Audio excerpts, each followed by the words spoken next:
Hello, everybody. Welcome back to Complete Crock. After our little hiatus, we are here as usual with my co hosts, Zarathustra's Serpent and the Academic Agent, and today we have a special guest, Shinobi Yaka.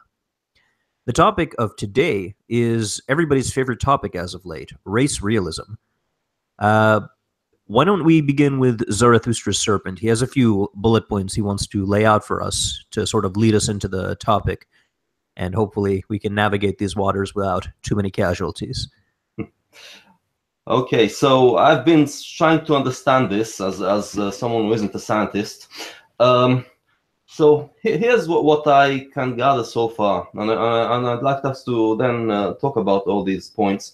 So it seems to me that there are when we talk about race realism, there's the science and there's the ideology. And the ideology of the alt-right, basically, what they call race realism, focuses mainly about IQ as it pertains to race. So I think three things that I think that everyone agree on is number one, that IQ is partly hereditary, which means that the traits that are being tested in an IQ test are hereditary traits. So if you have parents with high IQ, they will tend to have children with high IQ as well.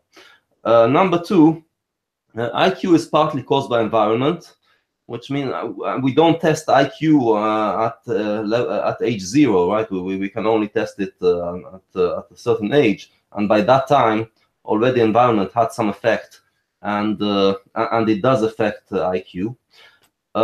Number three, here's where it starts to get problematic. When tested for IQ, different racial groups show significant differences in the average of the IQ. And when I talk about the racial groups here, I'm talking about as it is defined by society, not by science. So it's not a scientific difference. It's society says the white Americans. We talk about America. So white Americans, Asian Americans, Black Americans, Jewish Americans, and when you test them for IQ, you find that the average has some significant differences of like 10 or 15 points between these groups. So that's pretty big. So now, race realism, Academic Agent and I had a talk with Jean-François Guerrier-Pi about 2 weeks ago. And from what I could gather from him, as a scientist and a race realist, he was basically saying that what he's saying is very simple. Race is real, which means that it's those groups that we define can also be defined scientifically as there are hereditary traits that skin color is also tied to other traits that are characteristic of that race. But as far as I understand, when they talk about race, the race realists, they don't talk the white race and the black race. They talk about there are many black races and many white races and many brown races, and so it's all those different groups which they call race, basically. The white Irish will be a different race from the white Hungarians or whatever. That's what I understood from that. And because of all that, he also said that number 5, genetics are partially responsible for the difference in IQ between the races. This is, or at least it's highly probable that they are responsible for it. And this is based on everything we said so far. So this is the science of race realism, and as far as I can understand from Guerrier-Pi, this is where it ends. And from there on, the ideology begins, which is the alt-right ideology, which is basically 6. The genetic differences are big. Basically, the fact that IQ there are such differences, it leads those with the race with the low IQ basically have an inferior position in succeeding in society. 7, these differences will not close in the foreseeable future. 8, because of that, some races will always be poor and be relegated to do mainly menial jobs. 9, as a result, these races will always be bitter and violent. And 10, the conclusion, there is no way to maintain a peaceful and harmonic society if you put races together. So that's the ideology. Now I want us to, I understand that we will have a debate about the science as well, but I also want to then go and see what we can say about the ideology, all these different points. So do you agree with basically this picture?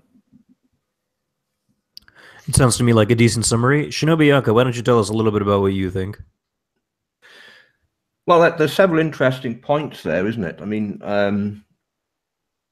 I think the main thing to say is that the science can only take you so far. We know that races exist because it's self-evident that certain groups of people simply look different. So that's an uncontentious statement to make, as far as I'm concerned. There's also a scientific basis for categorizing people by race. The surprising thing about the human population is not that there are racial differences, it's the fact that the racial differences are minor. You would expect larger racial differences given the distribution within the human population. Mm-hmm. And I think that the main, I've got no, this is just an opinion now, there's no research that I'm aware of that would back this up, but I suspect that this lack of diversity within the human population is due to cultural influence. It's the fact that the human population has its own culture and it maintains the population within a fairly stable artificial environment, if you want to look at it that way. The other thing that should be noted is, and I've noticed this on several tweets, is the fact that people confuse populations with individuals. Now, the science tells us that there are differences between groups, racial groups, or populations, if you want to describe them as populations. This does not reflect on an individual basis. The fact that one population has a lower average IQ than another tells you absolutely nothing about the individuals within that population. So when somebody says that if you have an average population and it's lower than this population, it doesn't mean that the individuals within the lower population can't do X, Y, and Z, because the variation within that population is larger than the variation between the populations. You know, the thing is, people personalize it. They automatically think of individuals, where the science is looking at groups and populations. They're looking at averages. It tells you nothing about the individuals within those populations. But the alt-right basically accepts that. But what they are saying is that since we tend to look at ourselves as groups, the black people, for instance, will be bitter about the fact that they make less as a group. They will always be bitter about that, even though the individual black person can now go, and be president,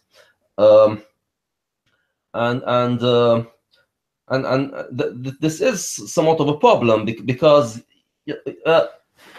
basically someone who isn't people who are not very clever are usually aware that they are not clever, and they accept that they will make less money than people who are more skilled than them, who are more clever, who are more skilled.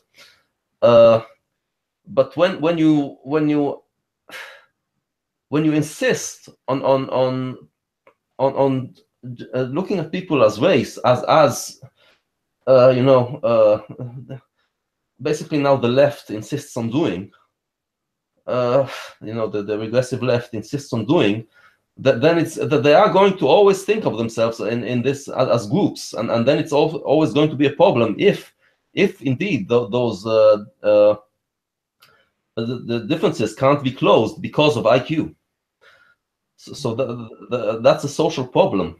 Yeah, the problem is, yeah, when you're devising social policies, then you look at populations and group averages. That's when you look at the science.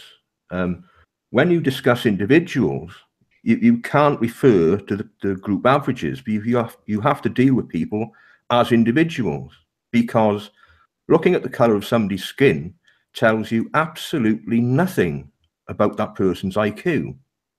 Absolutely nothing. Well, but this is one of my contentions. I mean, even by the alt-right's own kind of language, the IQ thing is retarded, isn't it?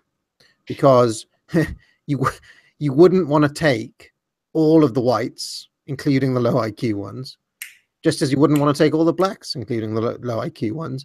You just draw a line. Let's call it 115. Take the above 115s and ditch the rest. If IQ is the important thing, that's the important thing.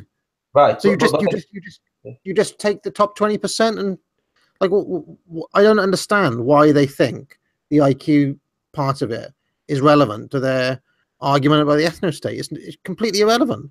Doesn't strengthen their position one bit. Again, listen to what I was saying. It's because the left insists on looking at things through groups, and like I said, if you have an all-white society, I'm speaking for the alt-right now, yeah. I'm telling you the logic. If you have an all-white society and you'll have low IQ people, but these low IQ people know that they are not doing well because they are low IQ. If you have another race which has a lower IQ, and they will be told that they are not doing well because society is racist, that's when the problem begins. That's not strictly true, is it? Because when you look at the male population, European male population, and the difference between males and females, for instance, the distribution of IQ within the male population is wider. There's a wider distribution of IQ within the male population, and the female population tends to cluster around the average. Yeah. So you have more high IQ males than females, but you've also got more idiots within the male population on the other end of the distribution. Yeah. Now, most males on the lower end of the population don't feel themselves disadvantaged. They go into different professions. They have different modes of employment. And some of these modes of employment are quite financially beneficial. They do the construction work, the heavy work. You see what I mean? They suit their employment to their capabilities. They don't feel themselves disadvantaged, and they shouldn't do, should they? Yeah, this is actually something that I propose as a possible solution for the future. What I'm saying is, look, Western society was created around was created around white people. So it will reflect, so the jobs in it, for instance, will reflect things that white people are good at. Now, in time, if you have, for instance, black people, they will develop jobs that black people are better at. We already have some things that like athletics, sports. Black people are better at that. They are very good at dancing and music and that. And in time, they will find other things which will which can be a good, lucrative jobs. This is why I see one possible solution to this problem. If indeed, because IQ, IQ, I'm sorry, I'm ill, so it's hard for me to speak. IQ tests. It doesn't test intelligence really. It tests certain traits that are necessary in Western society, and so it's kind of logical that white people will have an advantage in IQ. But if in time they will develop jobs that actually require. So to me, one possible good thing that can come out of race realism in science is that we might find things that other races are better at, and create jobs on them. So this is kind of a direction instead of demanding an ethnostate. Why do we need data on any of this stuff? Like, I mean, I was watching World's Strongest Man last night. I don't know if you've seen that. It's been on Channel 5 over here recently, Shinobi. But I noticed, like, in that competition, there is a massive over-indexing of people from Iceland. Now, I don't know what the population of Iceland is, but it can't be much bigger than 100,000, right? But yet they routinely win World's Strongest Man. I mean, I think in the past 25 years, maybe almost half of the time it's been won by somebody from Iceland. Okay. Now, it could be that people from Iceland are really, really strong, or it could be that Icelandic culture values the strong man more than other cultures. I didn't see any black strongmen, for example. Just one of those things. What difference? Like, let people. Why don't you just let people do? Just do whatever. Just like a certain percentage of people of men will go on to be computer programmers. Let it be. I don't understand what the point of any of the data is. I mean, what basically you're saying is, stop thinking about people as races and start thinking of them as individuals. And I mean, this is also what I believe in. But the alt-right are saying we will never get there because the left will not, the kind of regressive left will not allow us to get there. There will always be. You see, I'm not sure if the regressive left is in alt-right thinking very much. From what I've seen, they don't really seem to care that much about the SJWs. I mean, granted, I've only really been paying attention to their channels and so on for the past month or so, but they seem much more bothered by quote unquote skeptic community. I mean, isn't Sargon's analysis right that essentially they are identitarians, and they might as well be SJWs because they want the same things. They want to treat people as a collective, as not as individuals. It's back to my fascist communist triangles against the classical liberals again. It's exactly the same. Yeah, I think, but the thing, when you're setting public policy, when you have to deal with people as groups, therefore, when the academics research educational attainment, for instance, or the best way to approach pedagogy, you have to deal with the group averages. You have to deal with the populations that you have. Otherwise, if you don't assess the populations as they present, then you are going to come up with the wrong public policies. That much should be obvious. And this is why we collect the data on IQ, why we group people into certain categories. For males and females, for instance, they have different learning skills, which is why you can adjust the pedagogy in schools and increase the number of girls gaining certain qualifications. These are matters of public policies. If you don't get the science right, if you ignore the science, you're going to get the wrong outcome. You're going to create public policy that doesn't help particular groups, but hinder particular groups.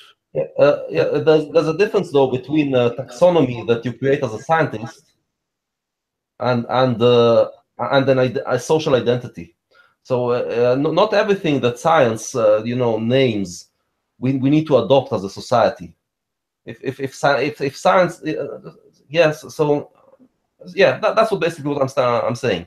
We don't need to take everything. If science thinks that it's useful to create a certain category, we don't need as a society to adopt this category and make it an identity that is part of our social Well, no, life. that's true, isn't it? But we might need our public servants to be aware of these issues.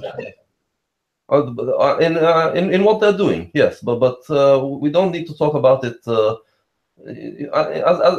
culturally. Yeah, we don't. There's no need to. I don't think. I think that as a culture, we need to overcome this idea of race. Keep it to where it's relevant. But if science science can still talk about race, but as a culture, I don't want to talk about someone's race. It's When I go back to the question I asked the SJWs, right?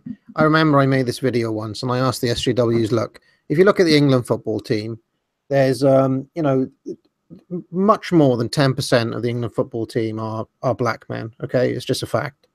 And none of them are Indian or Chinese. Not one, not a single one in the squad. In fact, I don't think there's a single Indian or Chinese footballer in the entire Premiership. And in fact, I've looked over on the NFL, and most of those players are black, and very few of them are Chinese or Indian. Okay, way out of line with national demographics on that front. So I asked the SJWs, like, would you want to try to engineer it? Would you like to set a quota for how many players should be Chinese or Indian? Like, what do you want to do? Why in that field you don't say anything, but in another field, all of a sudden it's an issue. Like, if it's something that middle class people care about, especially middle class women, all of a sudden we have to try to engineer outcomes to make it acceptable to a Guardian reader. Okay, and that's basically all SJWs do. Damn, now, I was woke as fuck. Now, same question to the alt-right. What do you want to do? Do you want to start setting quotas in NFL teams to make X amount of them white? No, or like, what do they want to do? They want a society. I mean, this is a dream. Yeah, a society that is just white. That's what they want. Well, I think Academic Agent came up with a valid point there. It's the social engineering side of things that this is where the danger lies, isn't it? On both sides, that they have a tendency of looking at the science and saying, "Well, that's interesting, isn't it?" No, and then they apply it in the wrong sphere of public life. And the other issue that people ignore completely is the fact this is not a black and white issue. There is 1/3 of the world's population that everyone seems to ignore. Mm. The white population is not on top of the Christmas tree in this regards. Yeah, that's something I couldn't help. I mean, even in the Thomas Sowell data I was looking at, especially on those geometry tests, the Chinese and the Japanese are absolutely smashing them. Yeah, like consistently over 100 years. Yeah, by a significant amount. I've heard of a test or of a course at Harvard. I forget the exact name, but it's a course in abstract maths. And it advertises itself in the course listing as the most difficult math class in the entire country, at least for undergraduates. And if you look at the demographic makeup of the students who take the course, they are 100% male. They're like 60% Asian, 40% Jews, and 100% virgins. So, that's another kind of interesting wrench that gets thrown into all of this. How do you account for all of this? Don't have sex, maintain your IQ.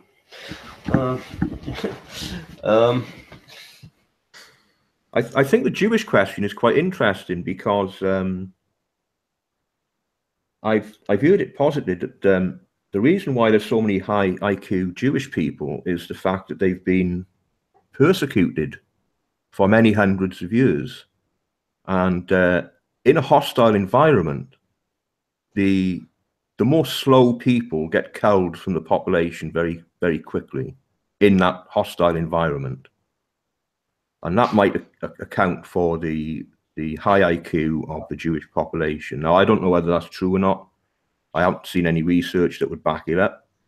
It seems a reasonable proposition, because when you look at the number of Nobel Prize winners, for instance, the Jewish population accounts for a tremendous amount of Nobel Prizes. That can't be accidental. My own thoughts on this and African American question as well. I've had a suspicion, and don't by any means quote me on this. This is just my own personal suspicion, but I suspect that a genetic bottleneck is at play when it comes to such matters. If you consider geographically where the pogroms were taking place in Eastern Europe, these were primarily in rural areas, where the Jews were being killed off were chiefly farmers doing low-skill work and the such, whereas the Jews who basically survived these pogroms and were allowed to continue propagating their genes, these were merchants, doctors, lawyers. So it may be that by being forced through this genetic bottleneck, the only Jews that were allowed to remain, at least the Ashkenazi Jews, were the ones that tended to have higher IQ. That's kind of weak, because the pogroms didn't really kill all the until the Holocaust. The pogroms weren't that big, you know. There was the occasional wipeout of a city of Jews, but I don't think it had such an effect on the population. Just a thought. Just a thought. Yeah, I mean, here's another thought. Jews, you don't have many Jewish painters or sculptors, do you? And that's mainly because Jews, the Ten Commandments say that thou shalt not make an image or a sculpture or a statue, and basically that what it means is don't make a false idol. But the Jews took it literally, and they just didn't do any sculptures and paintings for thousands of years. And but what they did do is a lot of writing, poems and books and all that. So that might lead to a strong, which I understand Jews have, according to science, strong verbal abilities. Genetically, but you can. The question is, I mean, KC, you were skeptical about this, about the race realism in science. Are you? Did you change your mind, or? No, the aspect of race realism that I've always been skeptical about is the existence of biological races. When it comes to the heredity of IQ and the Okay. it is clear that IQ is to a non-negligible degree transmitted over the generations. To what extent? To what extent environment plays a role? I'm not entirely sure. Let's say that the race realists are correct in that it's as high as 80% heritable when it comes to IQ. Mhm. Then the 20% are what environment accounts for, or 20% of intelligence is accounted for by environment. But to what extent is that significant? What does this 20% exactly translate into? Does the IQ score increase by 20%? Is it that the genes are passed on with 20% greater frequency? That part is not entirely clear to me. I can conceive of a situation where 80%, where you have a heritability of 80%, but the remaining 20% of the environment have a much greater impact potentially than the remaining 80%. This concept of heritability is can be quite confusing for a lot of people. Heritability is a measure of variation within a population. What's the heritability of having two legs? I mean, there is no heritability. Everyone has two legs. We're only interested in what varies between individuals. You see what I mean? Yeah. Every human has a head. If you don't have a head, then, you know, there's something gone wrong there. Heritability is a measure of the variation, and which is why we're interested in it, and why it can be confusing as well. I see. Well, most of my skepticism is geared toward the existence of biological races. Now, I do acknowledge that you can biologically distinguish between people of different races. If you look for the genes that correspond to more or less melanin, you can say, okay, this DNA belongs to a black person, this DNA belongs to a white person. If you look at the skeleton of a black person versus a white person, you can say, okay, this skeleton belongs to a black person, this skeleton belongs to a white person. Well, that's it. That's yeah, all. But the way the alt-right presents it, they make it sound as though white people and black people are different subspecies. Well, yes, that's what race is, isn't it? It's you can call it a subgroup, a distinct genetic pool, or you could call it race, whatever. That's all it is, basically. It's not more complicated than that. As I understand it, though, one of the essential results of the Human Genome Project was that they discovered that there was more variation within populations than between them. Yeah, absolutely. But that doesn't invalidate the group distinctions.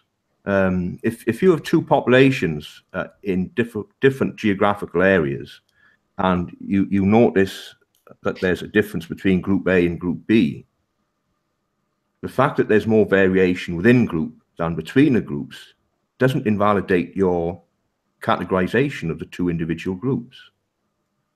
They're still different groups. They're still identifiable.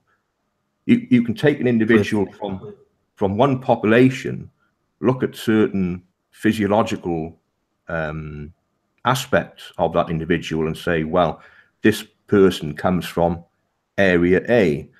And you can look at another individual from a different group and say, well, this person comes from area B. For instance, if you walked into a maternity ward and you looked at the cots in that ward, you would be able to identify the geographical origin of each individual baby there with a high degree of certainty.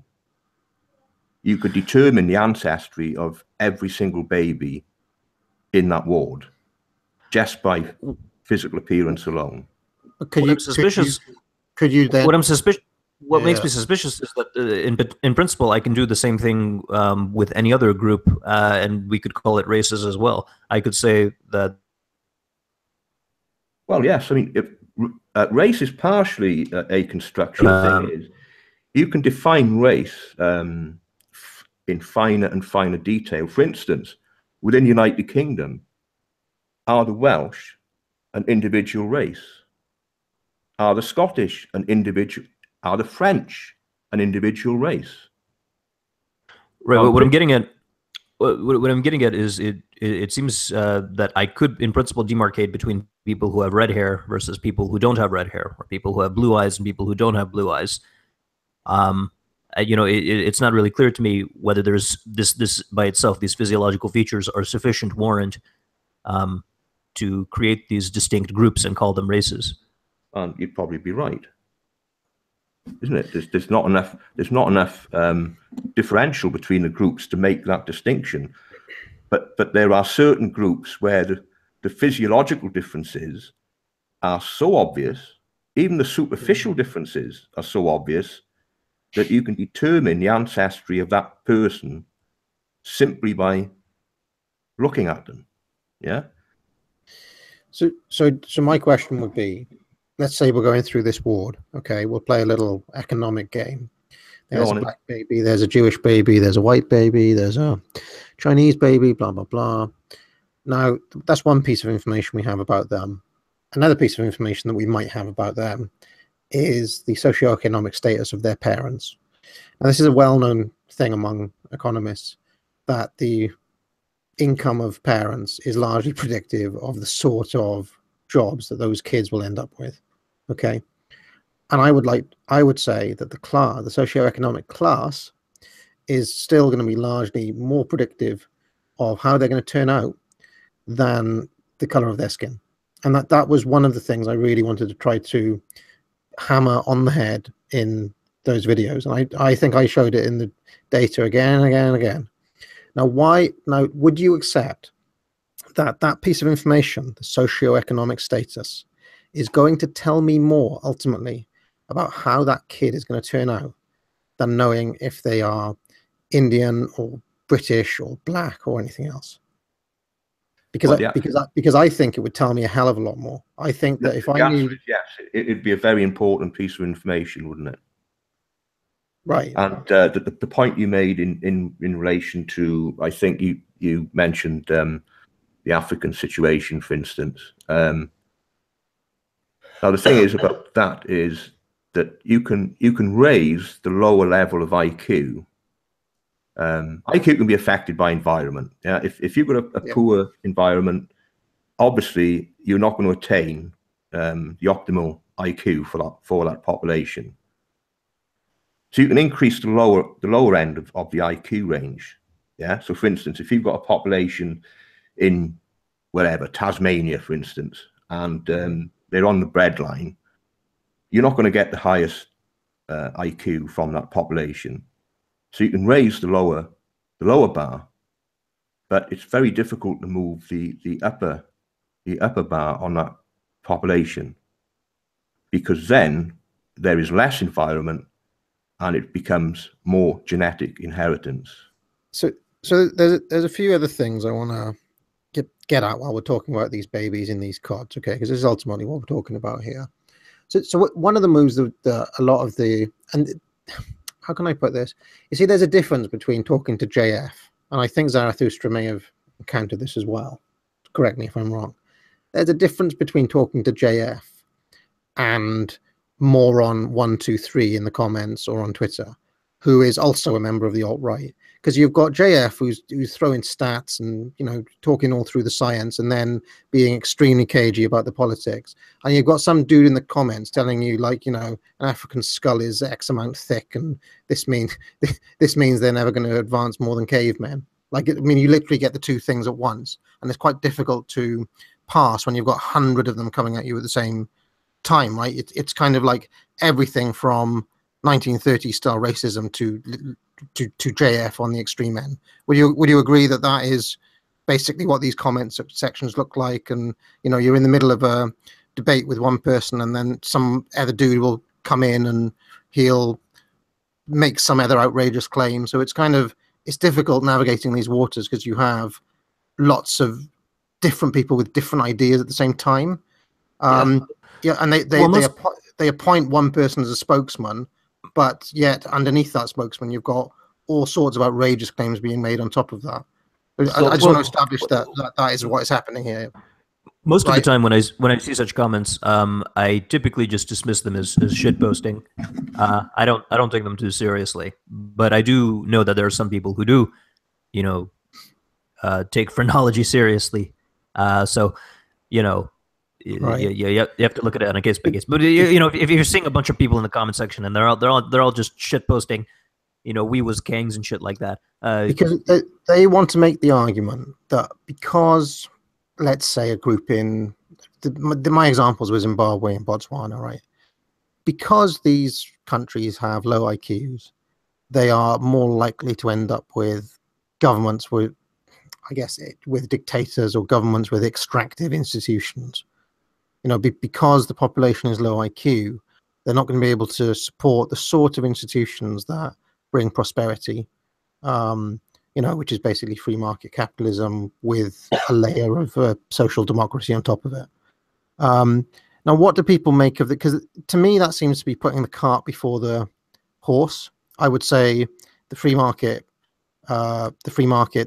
grow prosperity, and the prosperity then produces the sort of environment in which IQ can flourish.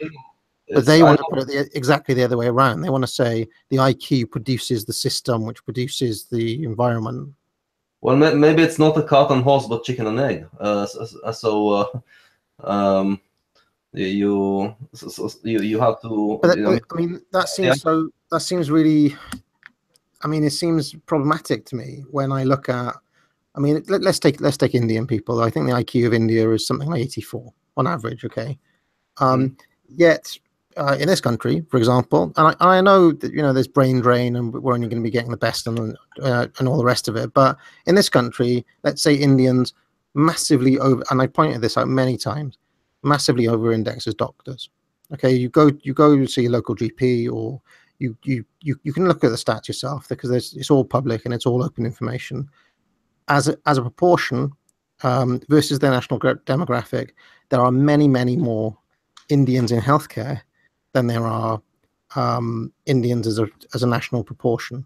They over-index in that field just as black people over-index in football teams. Okay, now I don't really believe that Indian people are genetically predisposed to be doctors and Welsh people aren't. As an example, there are many more Indian people than Welsh people working as doctors. Okay, why does that happen? You can't say it's all down to IQ. Seems like a ridiculous way around. Yeah, but you're talking about a self-selected population there, mind.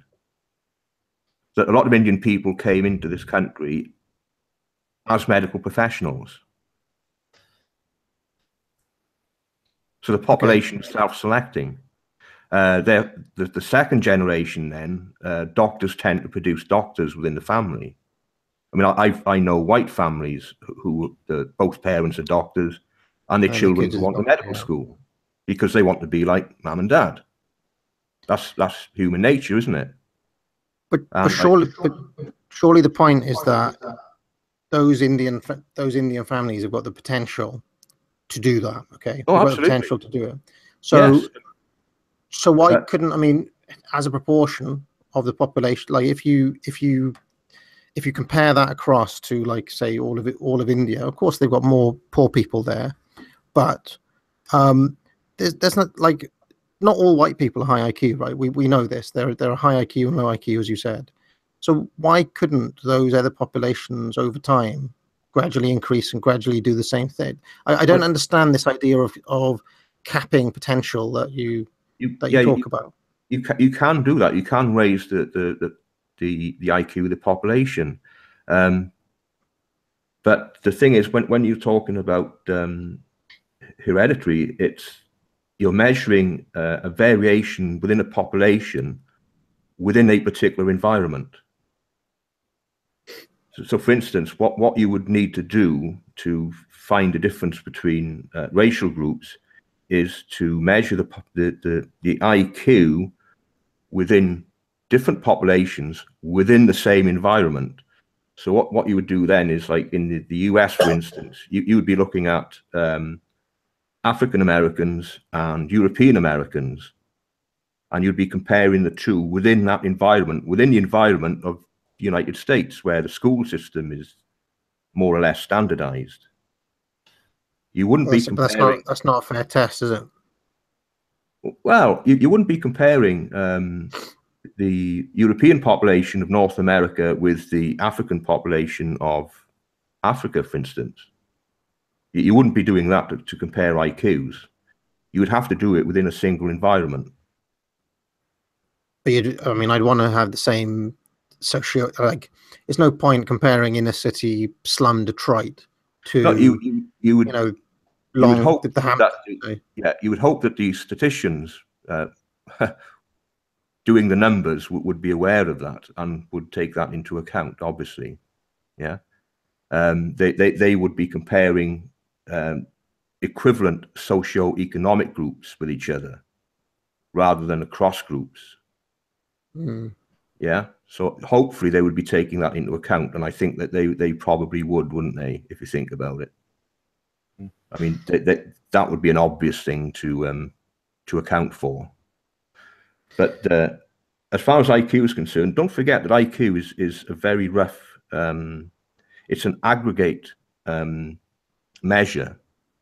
There's a lot of elements that go into IQ, and IQ doesn't measure everything. Yeah, it only measures a very narrow a small part of the human intellect.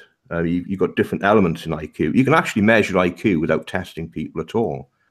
You can do it on response times, for instance, not reflex. Yeah, reflex is when you hit somebody's knee and the leg jerks. Yeah, that's reflex. Mm-hmm.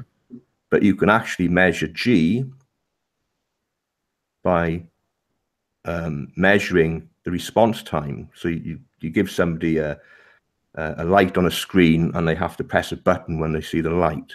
Yeah.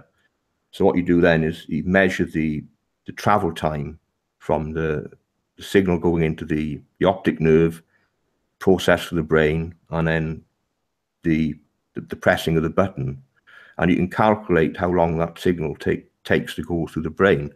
Now that's related to G. That's a direct measure of G. And what they have found is that people with faster reaction times score higher on IQ tests, because it's the processing, the brain is processing that signal faster, and that's directly related to general IQ.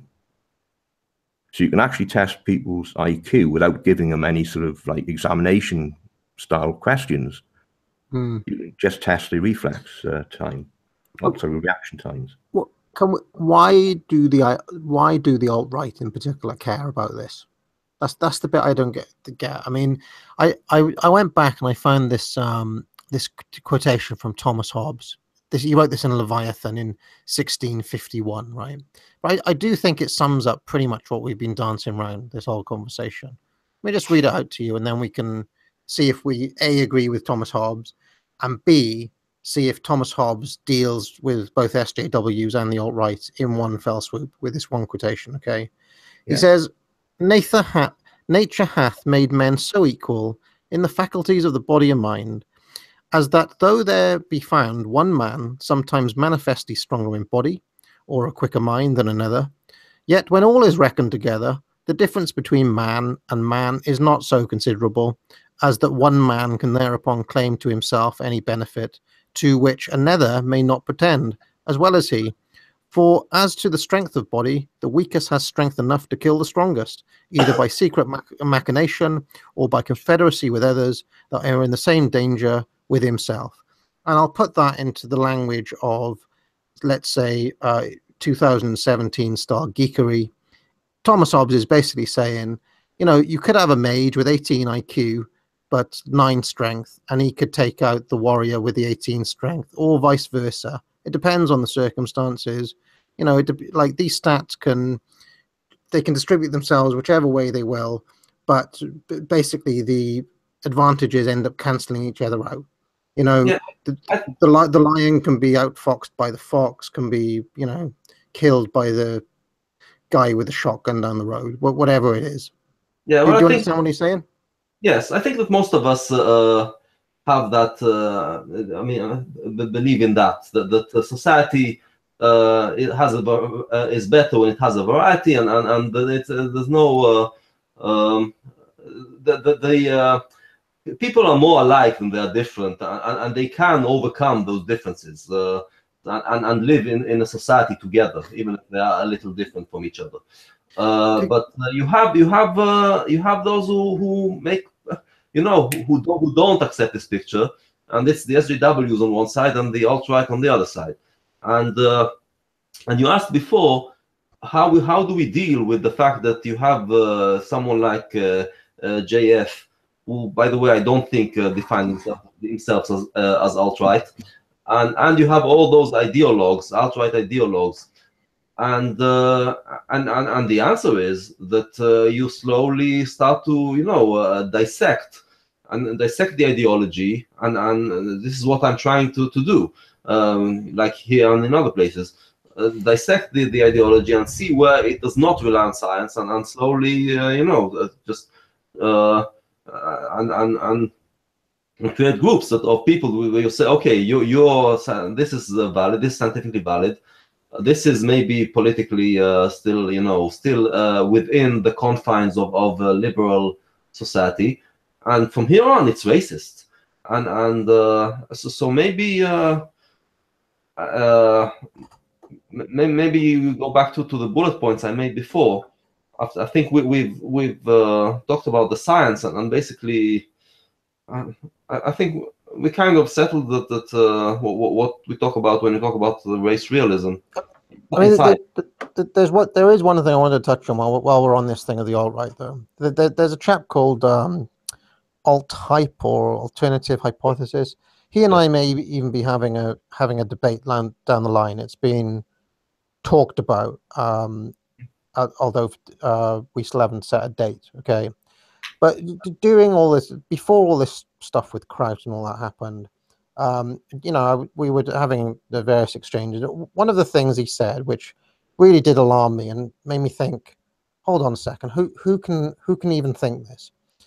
He said, a white man from Ukraine is more British than a black man who's been, or more English than a black man who's been born and brought up in England. Okay, and I'm just thinking now here, you know, a Ukrainian guy who's grown up in Ukraine, he eats Ukrainian food, he watches Ukrainian TV shows, he can't speak any English. He is more English than a black guy who likes Walker's crisps, eats cheese and onion. You know, he supports Manchester United. You know, he watched Andy Peters on CBBC growing up. Whatever it is, all of those cultural things that I would point to as, you know, cultural markers of being British. Maybe even watches Carry On films like I do in his Christmas holidays. Okay, and just because he's black, he's less English than a white guy from Ukraine who's never even set foot in this country. Like, now I do not, and like, he is meant to be one of the more intelligent representatives of this community. Okay, forget JF for a second. This alt-type is a proper alt-right. He's alt-right. Yeah. Right, now, is he going to turn around and say, "No, don't worry, I was just trolling," or is that a genuine view that these people hold? It is a genuine. It is a genuine view. They will tell you that, for instance, Jews who have converted to Judaism are not real Jews because they're not racially Jews. They define things by race. I talked to someone from Britain, and I told him, look, Britain, you now you have a problem with the immigrants now, but with the races that are coming in now. But remember that what we call English today, it's partly Anglo-Saxons and partly Vikings and partly Gauls and you know all that. And he said, no, those are not English. Only the Anglo-Saxon are English. So this is how they think. Yeah, what's the point of even thinking? I can sit down with a black guy and we can talk about whether, you know, Sid James is better than Kenneth Williams or whatever. I can't have that conversation with the Ukrainian. A, because he doesn't know who Sid James and Kenneth Williams are, and B, because he can't speak fucking English. I get your point. The thing is that I think we're talking about cultural issues there, mind, not racial issues. We're discussing nationality, and that's not nationality doesn't run along racial lines. So it's a different it's a different identity. There's national identity and there's racial identity, and they refuse to acknowledge that. And like I'm telling them, Israel. I live in Israel. It's civic nationalism. It's a Jewish state, but Jew can be any race. Anyone can be a Jew. Yeah, you can become a Jew in all sorts of ways. You can convert to the religion of Judaism, or you can come and live in Israel and serve in the army, and you will be considered part of the Jewish nation, because Judaism is a nation. Jews are a nation. So it's a national thing. It's not. Jews don't even think in terms of race, but they will tell you, no, a Jew who converts to Judaism is not a real Jew. I think an interesting thing that perhaps Americans might not be aware of is that one of the most popular regiments in the British Army are the Gurkha regiments. And these people originate from Nepal. The British Army recruits from Nepal. And these regiments are very popular. They're so popular that there was a move to reduce the amount of Gurkhas within the British Army, and there was absolute uproar about it, because people regarded them as an integral part of the British Army. Because most people do think in national terms and not in racial terms. Yeah. And this is one thing that the alt-right is very wrong about. They think that people associate, and this is mainly the Americans, because the Europeans actually do, when they talk about race, they're talking more about nation, actually, because they will talk about the French race, you know, and but the Americans, the alt-right. They call it thing is, civic. They yeah, call it civic we're nationalism. conflating two different things there, mind. That you can have many nations within a country. For instance, the United Kingdom has 3 home nations, Yeah. And a principality. So you can have many nations within a sovereign country. So there's 2 things there. There's the concept of country, sovereign country, and then there's a concept of nationhood, Yeah. where certain groups of people identify as being part of that nation. And I think nations are a very powerful construct. Yes. And you're right that they can hold together different races. Yeah, a nation is based on an ethos, and the ethos can hold a lot of people together. I don't. This idea that the alt-right has this idea that people want to be with their own race. They feel this affinity towards people of their own race, and I don't see that. I mean, if they have also cultural, if they have national or cultural affinities as well, then they will feel the affinity. But And has he ever met anyone from France? Oh, I suppose he's met JF. Well, I mean, for fuck's sake. You're not going to have a downer on the French now, are you? Well, I've always. I mean, he says here. Okay, I mean, I've got one of his statements about Ukraine here. He says, "Having the right people is a requirement, but it's not sufficient. If you have the people but shitty ideas, there's hope. Ukraine has the potential to be a good country. South Africa does not, because it hasn't got the right people. Too many blacks in South Africa. I mean, this is where the race realist position leads ultimately in the alt-right circles, right? They basically think that if you're the wrong race, you're the wrong people, and there's no hope for your nation. Yeah, I think you've stepped outside race realism there, mine, and gone into different territory, haven't you? Basically, is that not race? Is that not race realism? They may be basing their opinion on that races exist, but that's not race realism, is it? That's something else. That's the ideology. Yeah. That steps out. That's what I'm talking about all the time. There's the science, and they extrapolate it into this ideology, which in our talk with JF, I tried to coax out of him how much he supports this ideology, and he wouldn't support this ideology. He says, well, he has his own political ideas which are quite extreme, but scientifically he would not support this. Yeah, you can't get from A to B like that. That's something else, isn't it? Basically.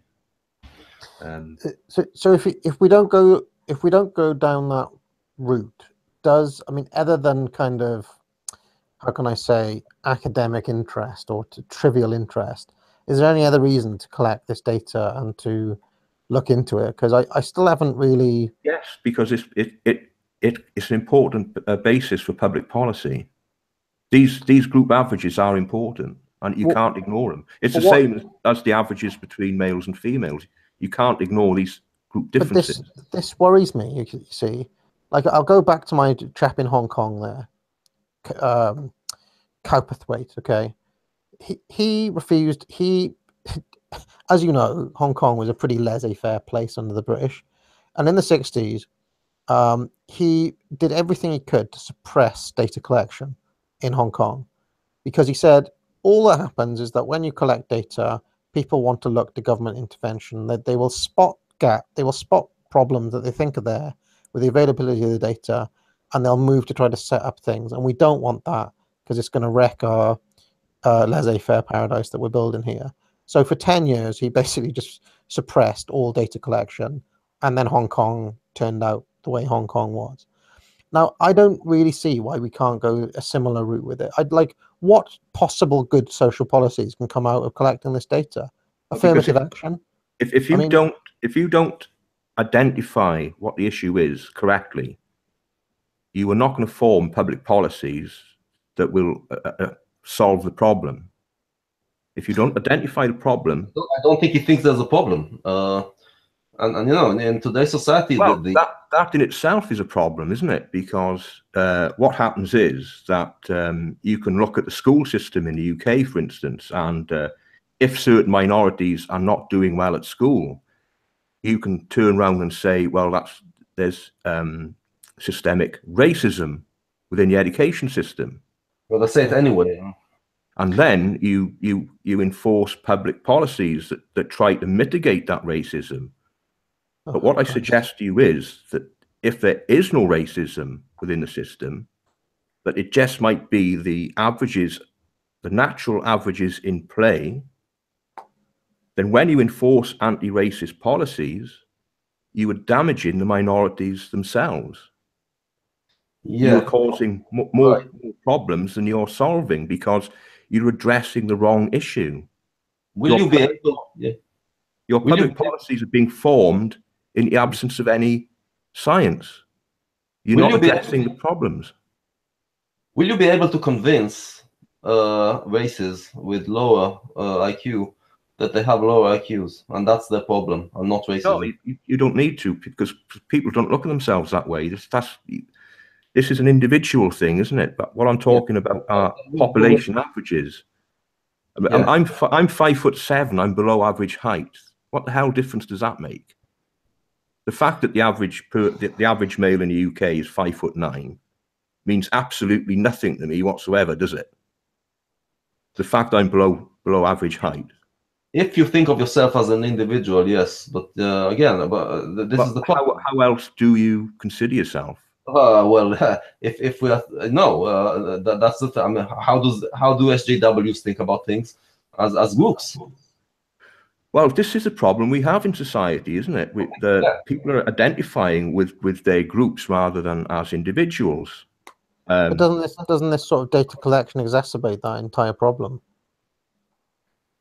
Well, not really, because when you discuss group averages, when you discuss populations, you're on the level of public policy. You're on the level of overarching strategy, aren't you? You're in the government level there. You've got to decide a public policy. How do you decide that policy? You have to base it on the science. Yeah, you can't base it on feelings or this might be right or that might be right, or wouldn't it be nice to do X or nice to do whatever. Yeah, it has to be the science that dictates public policy, and the science tells us a very specific thing, that populations are not the same. So if you, I cannot see this going as I said before, I cannot see that public policy going any way other than the way of the SJWs, i.e. preferential policies for minority groups with the lower IQs. More money to them, less money to the ones who less resources go to the ones who are already doing better. That's what they'll end up doing. Well, let me ask you this, academic agent. I think that most people would agree, I hope most people would agree, that, to put it crassly, young people are biologically superior to old people. You know, young people are less predisposed to arthritis, osteoporosis, all neurodegenerative disorders, all of this nonsense. Younger people are less susceptible to that than older people. Yeah. And consequently, we tend to give care to older people. We tend to have social services for them. Would you oppose that on similar grounds? I think it needs to be looked at. I think the older generation needs to stop taxing its children in 20 years for their own benefit now.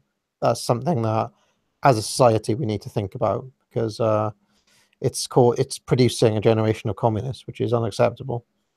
So, you know, but more importantly, it's giving that younger generation justifiable cause to not have hope for the capitalist system. and ultimately that's our entire way of life gone.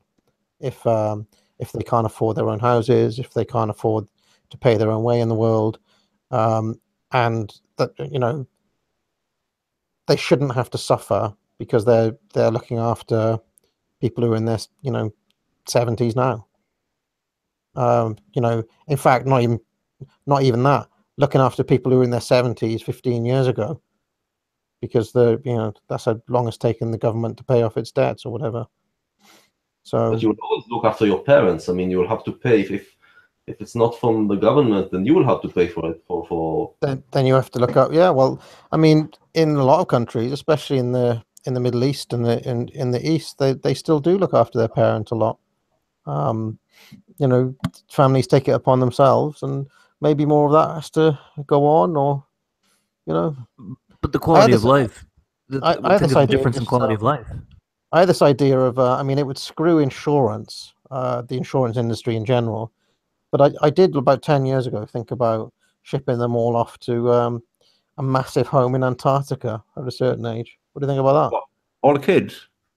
No, all the old people. Age like hit 85, 85 in Antarctica. That's what they Inuit, isn't it? They leave the elder to alone in the snow. Well, I mean, you have to do something.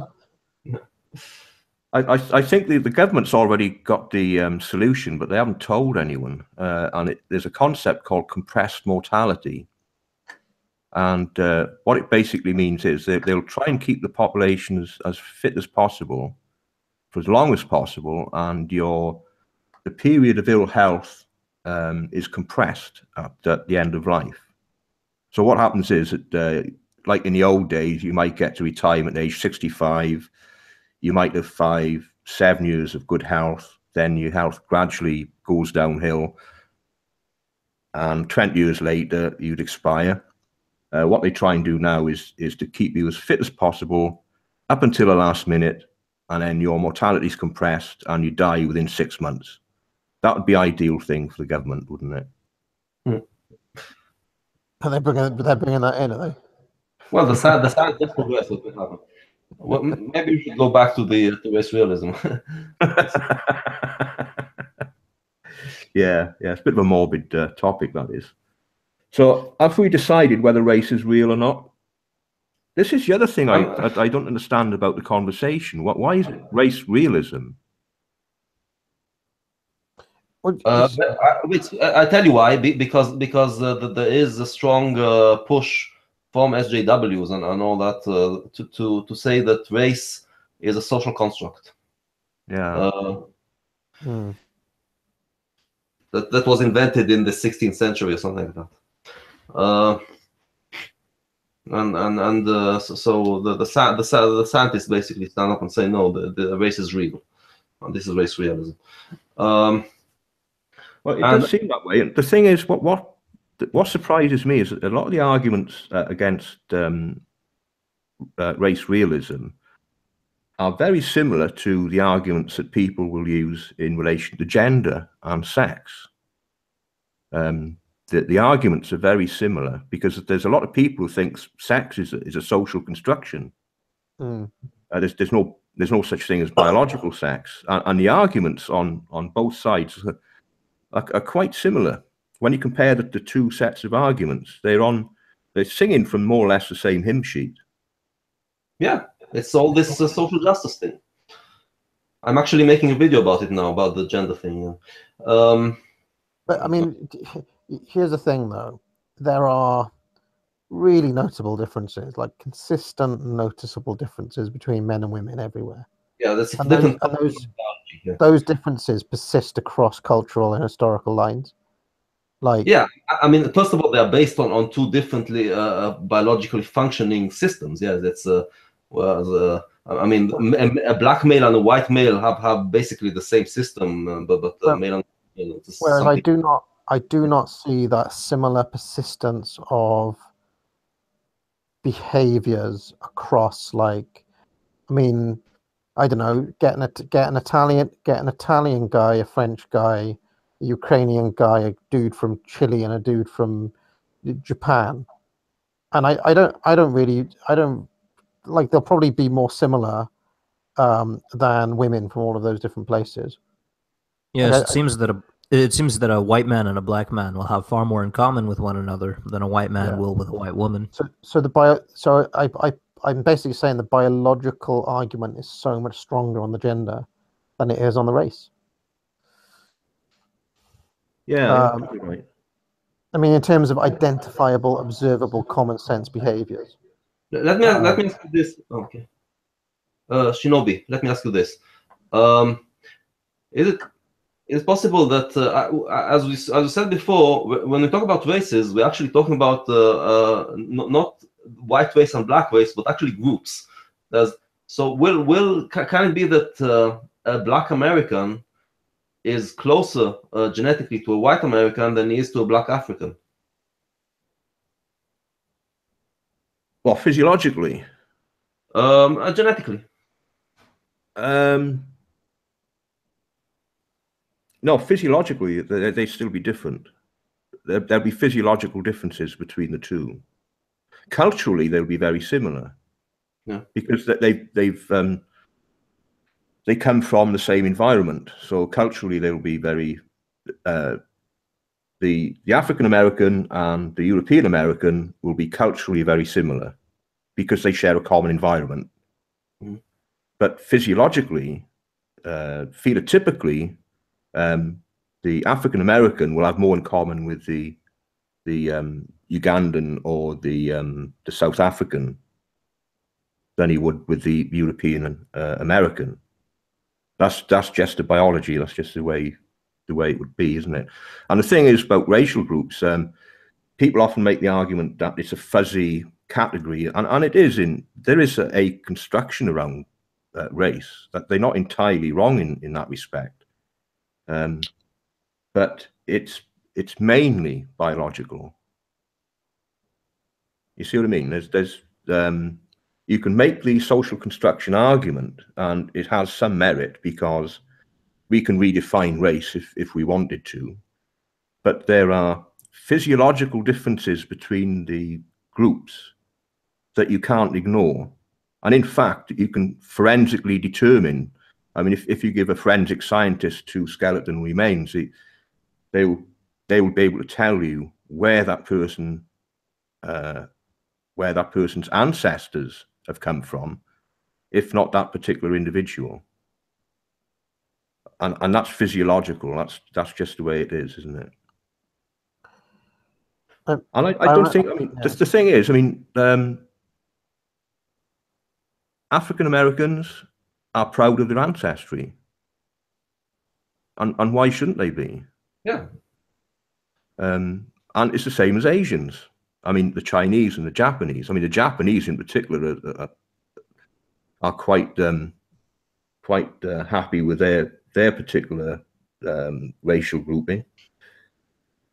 But there's nothing wrong in identifying races, and there's nothing wrong with identifying your preferred race. I don't see anything, evil about that whatsoever. No, neither do I, which is why I'm trying to find where the science ends, and but basically, look, there's the alt-right. Some of them are actually not racists. They stop at just being proud at your race but they don't really know the. I think a lot of it because the thing with the alt-right, I can sympathize with them. The problems that they are talking about are real, and I understand why people are joining the alt-right. But they're just going into racism. They're crossing the line all the time into racism, and which is why when I criticize it, I want to basically find where the line is. So far, I'm trying to understand where the basically to understand this ideology, the science, the ideology, the whole thing. This is helpful. So discussions like these. I think Crocoduk's trying to wrap things up at the moment. Are we running over time, Crocoduk? Yeah, it is time to wrap up. Listen, this has been a very good conversation. I'm very glad that you guys joined us. So just want to close by saying that this conversation will continue. This needs to continue. Yeah. Yes. So anyway, thank you everybody for joining us. And this has, as always, been nothing but a bunch of absolute, complete, and total crock. Wow.